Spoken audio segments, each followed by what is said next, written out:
You can only imagine how many messages, comments I get on my YouTube channel every day. And as you can imagine, I don't respond to many of them for multiple reasons. The big one, the big reason is really quite simple. That if I respond to the points made by Christians, the arguments that evangelicals make, what they do is they just delete their message. So what happens is that if I respond to them and they don't like that I respond, they don't go, oh, I didn't know. They just delete their message and thus deleting my message. So I don't bother. But today, this Christian makes a comment on a video, and it was such an important comment that I said, I'm going to answer you, which I wrote out the answer. And I know you're going to delete this. I hope you don't, but I know you're going to delete this. And if you do delete this, I'm going to make a video about it, which you can't delete. So I'm going to do that right now. And it's about Jesus' genealogy. Just so you know that when you open the Christian Bible begins, Matthew 1:1. This is the genealogy of Jesus Christ, son of David, son of Abraham. Okay? That's very critical. Okay. So there are huge problems in this genealogy. There's another genealogy, incidentally, in the book of Luke, Luke chapter 3. There are two genealogies in the New Testament, two infancy narratives in the Christian Bible. One in Matthew, one in Luke, and they are entirely different. But that's not germane right now. What is very important, listen very carefully, is that the genealogies mean nothing. They mean nothing. Why?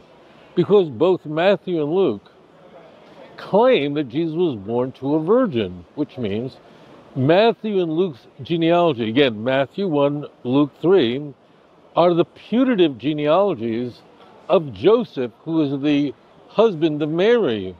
But according to Matthew and Luke, Joseph wasn't Jesus' father, so it's irrelevant. Do you understand the magnitude of that?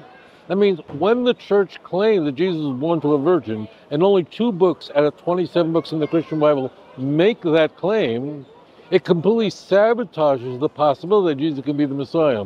Why?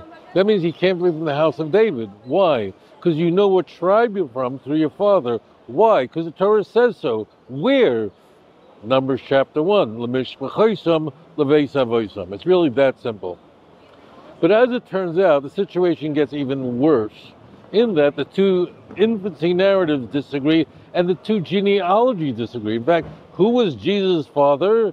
Was it Jacob, as in Matthew, or Haley, as in Luke? I don't know. They're totally different, totally different. Now for the point. Listen very carefully. So this guy makes 3 points. Point number 1 is that Matthew's genealogy of Jesus, or Joseph, is not really the genealogy of Jesus. So the reason for that is that Juconia in verse 11 of chapter 1 is cursed. So he goes, that's not even the genealogy of Jesus. And if it isn't, then why give it? It doesn't even make any sense. Luke's genealogy, he claimed, is the genealogy of Jesus through Mary. I want you to listen very carefully. So how do Christians try to solve this problem? They variously say that Luke's genealogy is really the genealogy of Mary, that Mary was from the house of David. And some Christian apologists, defenders, say, oh, Matthew's genealogy is really tracing the genealogy of Mary, who is the physical mother of Jesus. She's the Theotokos, okay? It's irrelevant completely, number 1, because mothers cannot convey tribe identity. Number 2 is it says it nowhere in Matthew or Luke. Nowhere in either of those genealogies does it claim that this is the genealogy of Mary. It says explicitly that this was the genealogy of Joseph, not Mary. And in fact, in Luke chapter 1, it says openly that it was Joseph that was from the house of David, not Mary. Where? Luke 1:27. So this is complete, utter nonsense. Are you following any of this at all? So this is what happens like when you make up stuff. Where do they get this stuff from? They read these booklets online. They look at these websites of missionaries, and then they're told all this stuff, and they just regurgitate it. So they've got to, like, how do we connect Jesus to the house of David? Well, if it's through Joseph, and Joseph wasn't Jesus' father, again, only according to Matthew and Luke.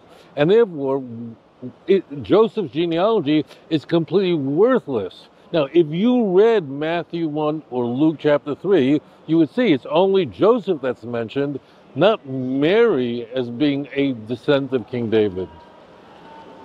It gets so crazy, but this is what happens when you mess around. Now, then there's one other point. The reason why I took a lot of interest in this is because there was another claim in there, and that is tribe identity can be transmitted through the mother. Okay, that's the claim. Now, as I mentioned to you, for example, Numbers chapter 1, verse 18, according to the family, according to the father's house. That's how you know what tribe you're from, okay? Well, how do you escape that? And in fact, if you look at all these two genealogies in Matthew and Luke, it's all men, men, men, men. No women, because women don't matter. I mean, when I say women don't matter, women don't be angry. What I mean is women are not germane to what tribe you're from. Women do determine if you're Jewish or not, so they're very important, but not with tribe identity. That's what's critical. Well, what happens is in the book of Chronicles, we have something very interesting. We have, in looking at the family of David, we have this, how do we say this? We have this family, a guy named Shushan, who has only daughters, he has no sons. He has a slave that's an Egyptian, and he then has his daughter marry this Egyptian slave. And then the book of Chronicles enumerates in chapter 2 all the descendants of this couple. The couple, the girl is a Jewish girl who's married to an Egyptian slave because her father arranged it. But the point is, nowhere in this whole line, I think it's about 15 generations, they say that they are from the house of David. It doesn't say it anywhere. So why would Chronicles even mention it? So it's complete nonsense that Chronicles is suggesting that tribe identity is traced through a mother rather than a father. So why is it in there? Well, it's in there because, now listen very carefully, there's a prohibition in the Torah that you can't marry an Egyptian. It's an illicit marriage.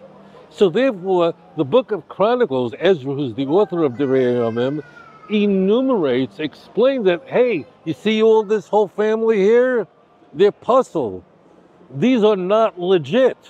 So nowhere in that genealogy does it state that these people are also considered from the house of David. So this is all nonsense. So now, my friends, understand that when you change anything, when you play with something and you get yourself in a lot of trouble, when you claim that Jesus was born to a virgin, you immediately sabotage the entire claim that Jesus could possibly be the Messiah, let alone he didn't do anything the Messiah is supposed to do. But number two is you've got a big problem. You have no biological connection between Jesus and King David, and Mashiach has to come from the house of David. It's very, very critical. In fact, in Tanakh, Mashiach is called David. See Ezekiel 37, verse 24 and 25 as an example. So nowhere in the book of Chronicles does it say that the descendants of Shushan, meaning his daughter's descendants, were considered, regarded as the house of David. On the contrary, why are they listed? Because they were born to an illicit relationship. Why? Because Torah says, don't take an Egyptian. And then you wonder why it's hard for me to comment on the thousands of comments that appear on my YouTube channel. What am I saying to you? I want you to listen very carefully. I don't want you to depend on Rabbi Singler. I want you to look it up for yourself.